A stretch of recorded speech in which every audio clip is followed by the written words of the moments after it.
When you think of the word bored, you might think, oh, it's when I'm monologuing. Oh, it's when I'm talking to my kids about cleaning the room. It's when I am talking to Bård. And he is here, and I met him about 7-8 years ago in the Applied Improvisation Network, and he was like this cool Scandinavian guy with these like cool glasses and this like crazy shirt. I don't even know if you remember. You all probably wear a lot of crazy shirts. Do you remember the crazy shirt I'm talking about? Sorry, if I remember the shirt. Ooh, You're wearing I wish I could. I mean, but I think it probably was. But I do love to sort of.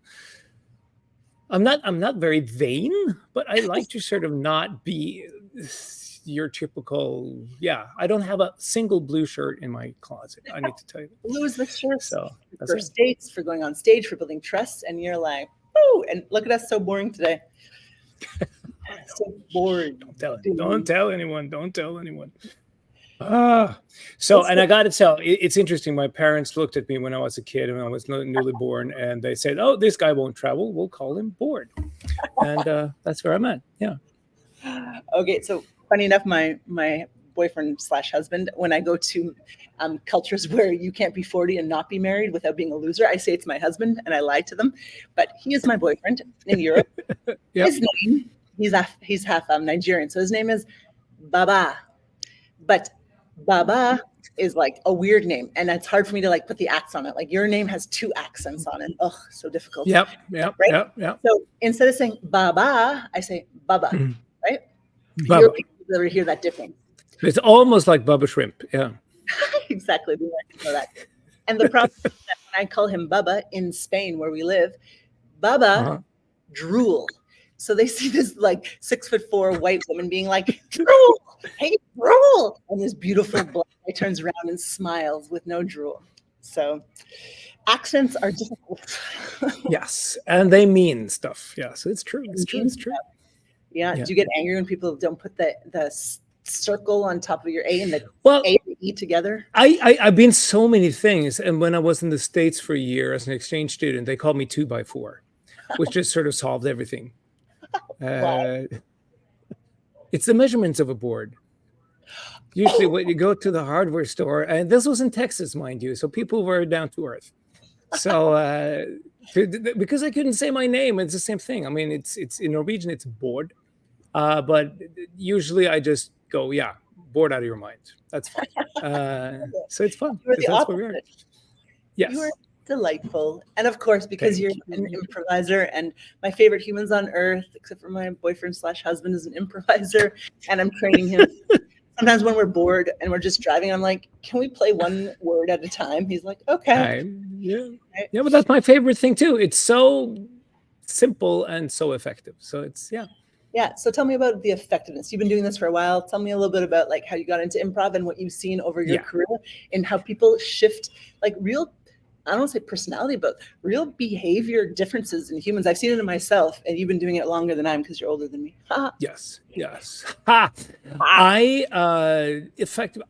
I can tell you a very short story about how I started my own company based on applied improvisation. I didn't even know there was a term called applied improvisation. Okay. All I did was I was an amateur actor in different plays, and we got to do a little theater sports. I mean, Keith Johnstone is very well known here in Norway. And I thought for once I had a workshop with 10 marketing directors for Telenor, which is like the AT&T of Norway. And they were all battling out who has the ownership of the Telenor.no front page, because there are like thousands and thousands of people going there every week. So they set aside 5 meetings, 2 hours to negotiate and pretty much shoot it out and find out who gets to do their commercials and do their stuff on that page. And I told them, okay, meeting 1, we have this meeting and 4 more meetings. But in this meeting, if you come from, if your job is to sell cell phones to the business market, the only division of Telenor you're not allowed to talk about today is cell phone to the business market. You get to trust that the 9 other people will take care of your shit when you help them get what they deserve. And after 2 hours, everyone signed a flip over sheet with the little formula that we all came up with, and we canceled the next 4 meetings. And that's when I figured out, you know what, this applied improv stuff, take care of your partner, is actually very effective. And that's, I just drift off on that when you said it, because just having the mindset, and I like to put it a little crudely, it's not your job to do your job. It's your job to make sure that everyone else gets to do their job better, and then they will do that. So your job will go from hard or cumbersome or tedious or boring and become just flipping burgers. Because you're learning so much, you're doing so much, you're in the moment, and of course there will be times when you really have to like pull up your sleeves and do stuff. But still, I mean, just the fact that you have people around you that 100% cares about your well-being, and that is the essence of improv, and that's why we all go around saying improv will save the world. If people actually understand the principle of what this is about, this is all we need. But still, we're doing our thing. Yeah. So do you see it as a life philosophy? Like, are we a religion, just humbly speaking? I've actually said that I'm a spiritual person. I'm not a religious person, but this is as close to religion that I think I'll ever get.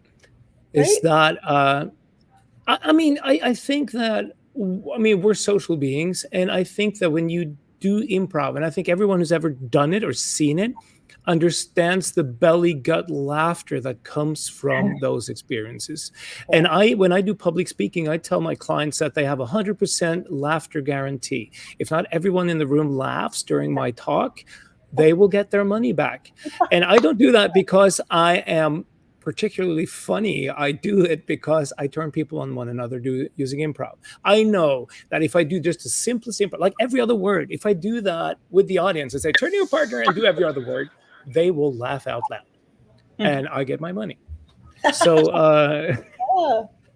so that's my little take on it. Yes.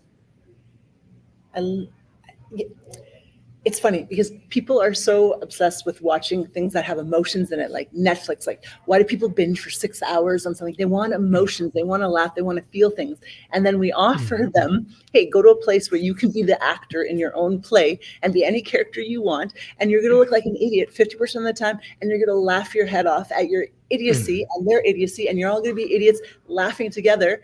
It's like, oh, I don't want to look like an idiot. Yeah, but look at the benefits of not knowing what you're going to say. Look at like what comes out of it is laughter, connection, humanness, vulnerability, all these things that make people connect and thrive. But we all freaking want so desperately what I want so desperately.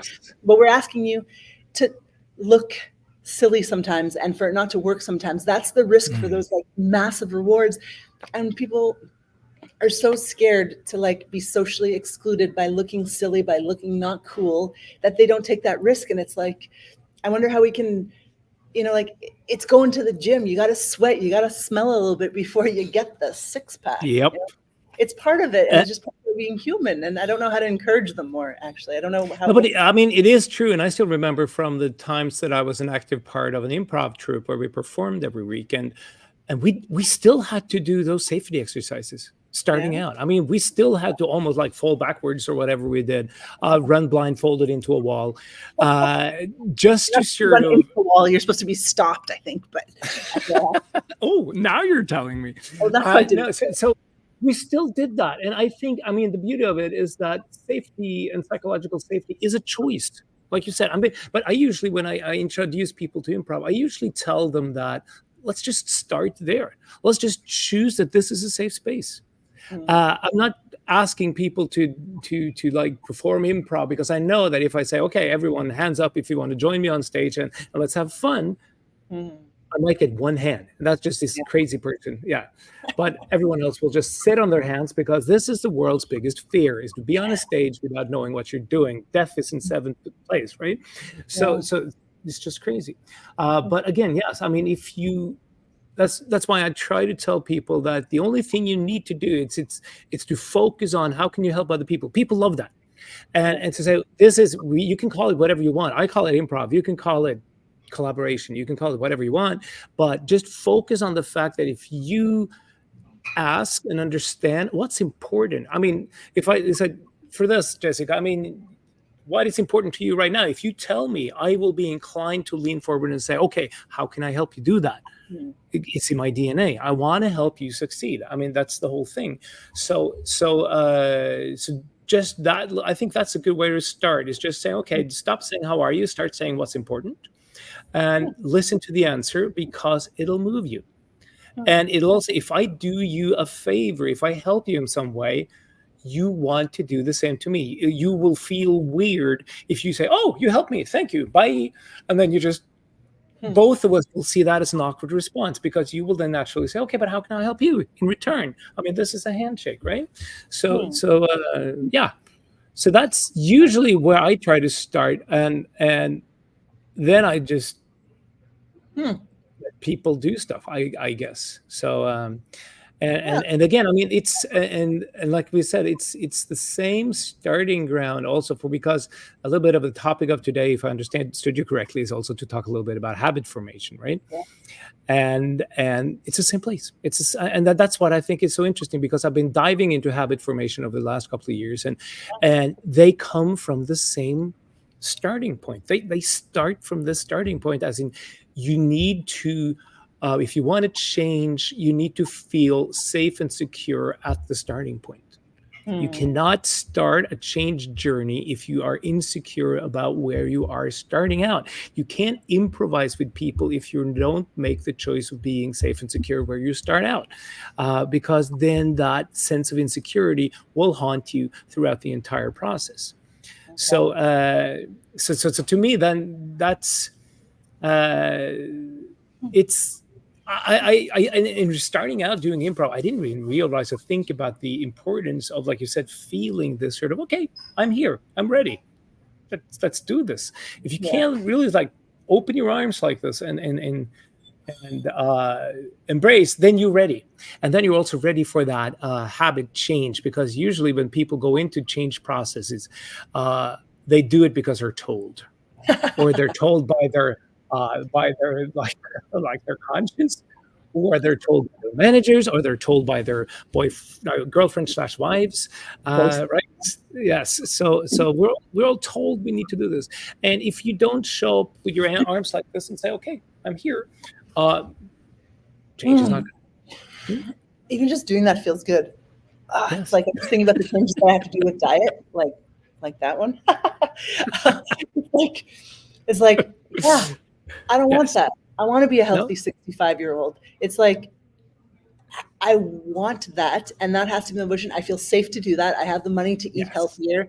I have the environment that supports me. Everyone supports me except for that donut shop on every freaking block in Barcelona. You were in Barcelona, were you not, Bard? Yes. Bard? I know. And you're so beautifully segmenting into what I think is interesting, and also the very sort of second very essential part of improv and habit formation, and it's the trigger. Right? I don't know if you think about this. I didn't think about this until like a few years ago. I might be slow, but I didn't really think about it. But whenever you do great improv, it's because you're triggered. There is something you recognize, or something that's been presented to you, or something, but it triggers a spark of, I can help by doing this, right? That's your improv thing. You go in, you see, if you played the role of an old woman, I say, I can be your dog. That's triggered by the fact that I see you as an old lady, and I understand that you need a friend right now. And then my assumption of helping you is just turning into a dog, and we form a relationship, and we start from there. And it's the same thing. I mean, if you, like you said, with the donuts shops in Barcelona, which is a great example, is that whenever you walk through that donut shop and you get that smell, right? And that smell just sort of wants you to go in there, and it wants you to buy this amazing box of everything you shouldn't really be eating. You cannot fight the trigger, right? No. So the only thing you can fight and change is your response. Oh my God, you can't fight the trigger, because we want fat and sugar, and we want to feel like, you love that smell. And just tell yourself that that's okay. Tell yourself that, you know what, I crave a donut. That's great. But your response isn't purchasing a pack of donuts. Your response is something else. And one thing that's very fundamental to me is that nobody wants to change all by themselves, like being, okay, I'll do this. I mean, if you want to lose weight, you team up with a friend, you tell your wife, so that someone will go, yes, 2 pounds or whatever. And you're on that journey. And that's improv too. I mean, yes, you can do solo scenes, but you still crave input. You still look to the audience. You still listen for sounds. You touch, you feel, you associate. That you want those triggers in order to move you. And that's the same thing with habit formation, is that if I go with someone and you and I went outside the donut shop and we said, oh, feel that smell, what should we do? And then you and I will just riff off and say, you know what, we should jump, or we should run for our lives, or we should do something. And that turns into the new action. So whenever you smell that, you will start running. And you feel this is so much more fun than actually going in and buying that donut. So you will run for 20 meters and whatever. And that's your new habit. And if you do that, if you sort of repeat that enough times, then whenever you smell donuts, you feel like running. It's weird, but that's how it works. And that's how the improv also, yes. Like the Elaine from Seinfeld, or Phoebe, how she ran, like, just like do a silly thing and giggle at myself and go, oh, yes, that's good. It's better to look like an idiot than look like. Yes, it's so true. And just to wrap up that entire, because the habit loop formation just states that the joy of running must supersede the joy of eating the donut. Ooh, if you think that, if you think that, I know. So if you still think, okay, running, it was fun, but donuts is better, then you don't have the right, you haven't found the right response, because the reward needs to be better. You need to sort of feel that, you know what, doing this is actually better than the donut. So, and it's the same thing with improv. When we do a scene and I respond to you, if I came on as a dog, to help the old lady, and you said, oh, I could feel that you would say, you know what, I don't want a dog. I mean, I can't work with a dog. Sorry. So you're partially blocking the scene. And then what you're telling me is that it's not good enough. And then my reward for being the dog isn't enough for me to stick with the scene. So we will either start over, or I'll turn myself into your son pretending to be a dog, and then we'll build the scene from there. But that's the reward. It's the appreciation of the other player. And that's what moves the scene. So that's why I've been so focused on habit formation, because 7 out of 8 sort of organizational change processes fail because there is no improv in it. So there you go. Back to religion. Love it, my friend. I'm sorry.